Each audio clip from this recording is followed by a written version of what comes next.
Hello everyone, welcome to Vidyashree academy. I hope you are doing well. आज हम discuss करने वाले हैं इम्पॉर्टेंट इंडेक्स 2022 से लेकर 2024 तक। एमपीपीएससी प्रीलिम्स 23 जून को जो एग्ज़ाम होने वाला है इसके लिए काफ़ी महत्वपूर्ण है। आपके 1 से 2 क्वेश्चन यहाँ से पूछे जाएंगे। स्टार्ट करते हैं। कोशिश करेंगे कि वीडियो देखते ही हमें सारा कंटेंट याद हो जाए। सबसे पहले हम बात करते हैं, हमें सारे इंडेक्स याद नहीं करने हैं, जो महत्वपूर्ण है केवल उन्हें याद करना है। पहला इंडेक्स है ग्लोबल यूनिकॉर्न इंडेक्स। महत्वपूर्ण इंडेक्स है यूनिकॉर्न। यूनिकॉर्न कंपनी क्या होती है, अगर आपको पता है तो आप कमेंट बॉक्स में लिखकर बता सकते हैं। अगर हम ग्लोबल यूनिकॉर्न इंडेक्स की बात करते हैं तो यहाँ पर याद रखिएगा कि इसमें जो फर्स्ट रैंक आया है वो यूएसए का आया है और भारत जो है इसमें तीसरा देश बन चुका है। तो याद रखिएगा कि भारत यूनिकॉर्न इंडेक्स में कौन सा रैंक लेकर आया है, 3rd रैंक लेके आया है। नेक्स्ट महत्वपूर्ण इंडेक्स है मानव विकास सूचकांक।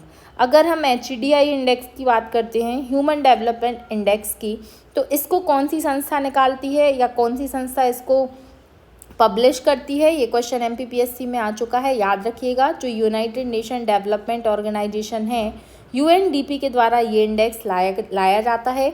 इसमें टोटल कंट्री हैं 193, जिसमें फर्स्ट है स्विट्ज़रलैंड और हमारे प्यारे भारत देश का रैंक आया है 134। ये आपको याद रखना है। नेक्स्ट क्वेश्चन की बात करते हैं। इस तरीके से हम याद कर लेंगे फिर से कि HDI इंडेक्स में भारत का रैंक है 134। नेक्स्ट जो इंडेक्स है वो है खुशहाली इंडेक्स। अब देखिए, खुशी में हमारा रैंक है भारत का 126। खुशहाली इंडेक्स में जो भारत का रैंक है वो है 126। ये हमें याद रखना है। और सबसे खुश देश कौन सा है? खुशी मतलब क्या होता है? फन, मतलब फर्स्ट देश है इसमें फिनलैंड। और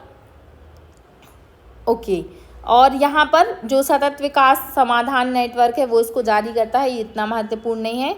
यहाँ पर आपको 2 इंडेक्स एक साथ याद करने हैं, एक तो खुशी वाला और इसी के साथ साथ अगर हम बात करते हैं तो 126 रैंक। देखिए, एक और इंडेक्स आएगा जिसमें 126 है, वो है शांति, वैश्विक शांति सूचकांक। इसमें भी भारत का रैंक कौन सा है? वो है 126। तो अगर खुशी है और शांति है तो भारत में कौन सा रैंक प्राप्त होगा? 126। याद रखिएगा इसको, ये दोनों क्वेश्चन आपसे पूछे जा सकते हैं।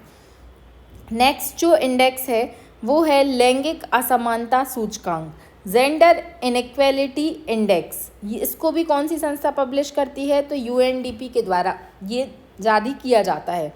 इसमें भी देखिए, जहाँ पर लैंगिक जो समानता है वो होगी, अगर सेक्सुअली जो क्या है जेंडर के तरीके से उसमें कोई भेदभाव नहीं होता है तो वहाँ पर क्या होगा? वहाँ पर लोग हंसी खुशी रहेंगे, फन से रहेंगे।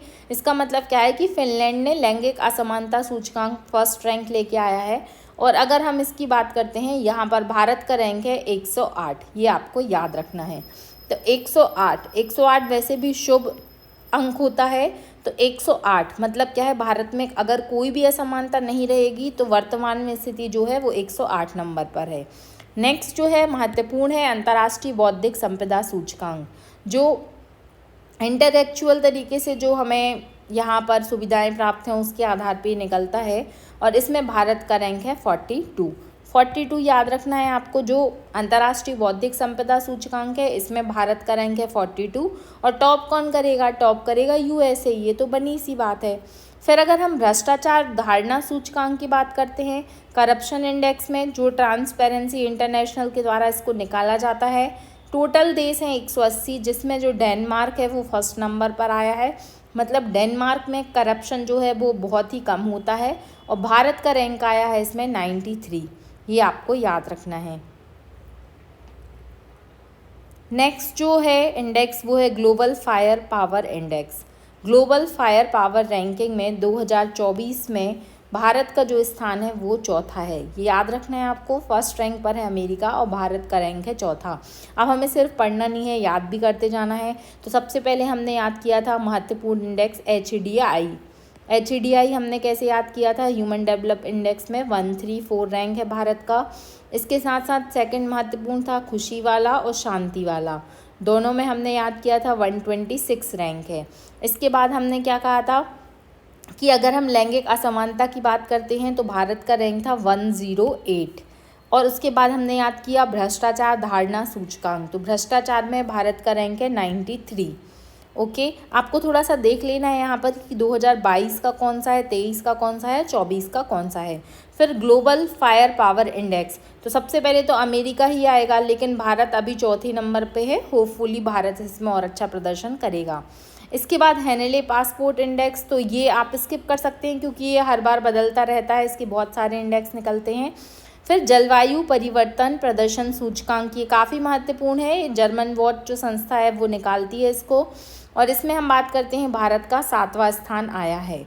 2024 में 7वां स्थान आया है और 2023 में 8वां स्थान था, ये आपको याद रखना है। और इसमें भी जो डेनमार्क है, डेनमार्क ने चौथा स्थान प्राप्त किया है। मतलब इसमें फर्स्ट सेकंड थर्ड पर कोई नहीं है, डायरेक्ट आपको चौथा याद रखना है, डेनमार्क। वो भी नहीं याद होता तो आप ये रखिए कि भारत का इसमें 7वां स्थान है। फिर इसके बाद याद करेंगे हम डिजिटल कॉम्पिटिटिव इंडेक्स, तो डिजिटली हम भारत जो है 49 रैंक पर है, 49वीं रैंक है भारत की। नेक्स्ट आपको यहाँ पर याद रखना है भुखमरी सूचकांक। भुखमरी में जो भारत है वो बहुत ही पिछड़ा हुआ है, तो याद रखिएगा 111, मतलब यहाँ पर जो भारत का रैंक है वो क्या है, 111। महत्वपूर्ण इंडेक्स है, इसको याद रखना है कि भुखमरी सूचकांक में भारत का 111वां रैंक है। और इसके बाद हम बात करते हैं नवाचार की, तो नवाचार बौद्धिक संपदा से रिलेटेड है, एक तरीके से बोल सकते हैं इसको। विपो निकालता है और इसमें भारत का रैंक है 40वां, तो नवाचार में भारत 40वें नंबर पर है, ये आपको याद रखना है। इसके बाद जो अगर हम एनर्जी ट्रांजैक्शन इंडेक्स की बात करते हैं, वैश्विक ऊर्जा संक्रमण सूचकांक, जिसे वर्ल्ड इकोनॉमिक फोरम के द्वारा जारी किया जाता है, इसमें भारत का रैंक है 67वां, ये आपको याद रखना है। याद रखिएगा जो वैश्विक ऊर्जा सूचकांक है इसमें भारत का रैंक है कौन सा, 67वां। तो वैसे भी अगर आपको याद होगा, आप सस्टेनेबल डेवलपमेंट गोल में स्वच्छ ऊर्जा की बात करते हो, तो स्वच्छ ऊर्जा आपको 7वें नंबर की गोल में दिखता है, तो आप ऐसे याद कर सकते हो कि 6-7 में क्या है, यहाँ पर ऊर्जा संक्रमण सूचकांक में भारत का रैंक है 67।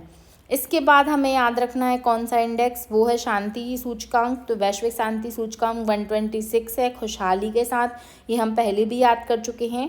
इसके बाद हम बात करते हैं global gender gap index. Global gender gap index को भी वर्ल्ड इकोनॉमिक फोरम निकालता है और इसमें भारत का स्थान है 127, ये आपको याद रखना है। इसके बाद हम सस्टेनेबल डेवलपमेंट गोल की बात करते हैं, इसे आप मोस्ट आईएमपी मार्क कर लीजिएगा क्योंकि एमपीपीएससी प्रीलिम्स में एक अलग से टॉपिक जोड़ा गया है एसडीजी सस्टेनेबल डेवलपमेंट गोल को, तो ये आपको याद रखना है कि इसमें टोटल 166 देश हैं, जिसमें जो फिनलैंड है, देखिए फिनलैंड, आइसलैंड, स्विट्ज़रलैंड, ये जो हैं ये टॉप फर्स्ट पे ही चलने वाले देश हैं। तो यहाँ पर आपको याद रखना है कि सतत विकास जो बहुत अच्छे से जिनके यहाँ सस्टेनेबल डेवलपमेंट गोल बहुत अच्छे से वो उसको हम कंप्लीट कर रहे हैं टारगेट को, वो हमेशा क्या करेंगे, फन करेंगे। फिनलैंड को हम हमेशा फन से रिलेट करेंगे। और इंडिया का रैंक कौन सा है, इंडिया कोशिश करता है कि हम इसमें अच्छी रैंक लेकर आएँ, लेकिन अभी इंडिया का काफ़ी पिछड़ा हुआ रैंक है 112, 112वां। तो आपको याद रखना है भुखमरी में हम कहाँ हैं, 111 में हैं, उसके बाद सस्टेनेबल डेवलपमेंट गोल में 112 में है, ये आपको याद रखना है। नेक्स्ट जो सूचकांक है वो है प्रेस स्वतंत्रता सूचकांक। Article 19 right to expression and speech की बात करते हैं, तो रिपोर्टर विदाउट बॉर्डर एक संस्था है फ्रांस की, वो इस रिपोर्ट को पब्लिश करती है और इसमें भारत का रैंक है 161। इसके बाद हम बात करते हैं air quality index. Air quality index ज़्यादा महत्वपूर्ण तो नहीं है बट फिर भी याद रखिएगा 8वां स्थान है इसमें भारत का। अगर हम आतंकवाद सूचकांक की बात करते हैं तो इसमें भारत का 13वां स्थान है। ये महत्वपूर्ण इंडेक्स है चुनावी लोकतंत्र सूचकांक, क्योंकि अभी इलेक्शन हो रहे हैं इंडिया में, तो ये क्वेश्चन आपसे पूछा जा सकता है। इसमें भारत का रैंक है 108। इसके बाद अगर हम बात करें पर्यावरण प्रदर्शन सूचकांक की, इसको वर्ल्ड इकोनॉमिक फोरम जारी करता है। इसमें जो भारत का रैंक है आप देख सकते हैं, कुल देश हैं 180 और इसमें भारत सबसे पीछे है। तो क्या पर्यावरण के प्रति हमारी जिम्मेदारियां कुछ बनती हैं, तो डेफिनेटली बनती हैं, क्योंकि हमें इस इंडेक्स में सुधार लाना बहुत ज़रूरी है। तो पर्यावरण प्रदर्शन सूचकांक में भारत सबसे पीछा है 180वें नंबर पर। अब हमें कितना याद हुआ है हम रिवाइज़ करते हैं, क्योंकि पढ़ने का मतलब तभी होता है अगर हमें प्रीलिम्स जैसे एग्ज़ाम क्वालिफाई करना है कि हमें याद होना चाहिए, और ये फैक्चुअल जानकारी है तो इसको याद करना ही पड़ेगा। सबसे पहले हमने याद किया था, अगर हम HDI से स्टार्ट करते हैं कि HDI में भारत का रैंक है 134। हम महत्वपूर्ण इंडेक्स बस रिवाइज कर लेते हैं। हम भुखमरी में हैं कितने नंबर पर, तो 111। सस्टेनेबल डेवलपमेंट गोल में जो भारत का रैंक है वो कितना है, 112। फिर अगर हम खुशहाली और शांति की बात करते हैं तो ये दोनों हमने याद किए थे 126। इसके बाद और कौन सा है महत्वपूर्ण, अगर हम बात करते हैं जलवायु परिवर्तन सूचकांक की, तो साथ साथ हमें जलवायु परिवर्तन का ध्यान रखना है, तो भारत का स्थान है 7वां। और अगर हम पर्यावरण के प्रति देखते हैं, तो पर्यावरण की जो जागरूकता है, लास्ट वाला क्या था, पर्यावरण प्रदर्शन में भारत का रैंक कौन सा है, तो सबसे पीछे है 180वां। इसके अलावा और कौन सा महत्वपूर्ण इंडेक्स है, नवाचार। नवाचार में भारत अभी कोशिश कर रहा है, तो भारत कौन से नंबर पर है, 40वें नंबर पर है। इसके बाद ऊर्जा संक्रमण हमने कैसे याद किया था कि 7 मतलब 6-7, 67वां रैंक है भारत का एनर्जी ट्रांजैक्शन इंडेक्स में। तो ये कुछ महत्वपूर्ण इंडेक्स हैं। आई होप अगर आप 1 से 2 बार इस वीडियो को सुन के रिवाइज कर लेते हैं तो ये सारे इंडेक्स आपको याद हो जाएंगे। Prelims as well as mains के आंसर राइटिंग में ये काफ़ी हेल्पफुल इंडेक्स आपके लिए हो सकते हैं। अगर आपको ये वीडियो अच्छा लग रहा है तो अपने दोस्तों तक शेयर करना है। अगर आपने चैनल सब्सक्राइब नहीं किया है तो चैनल को सब्सक्राइब करना है। Thank you so much. पढ़ते रहिए, खुश रहिए। जय हिंद, जय भारत।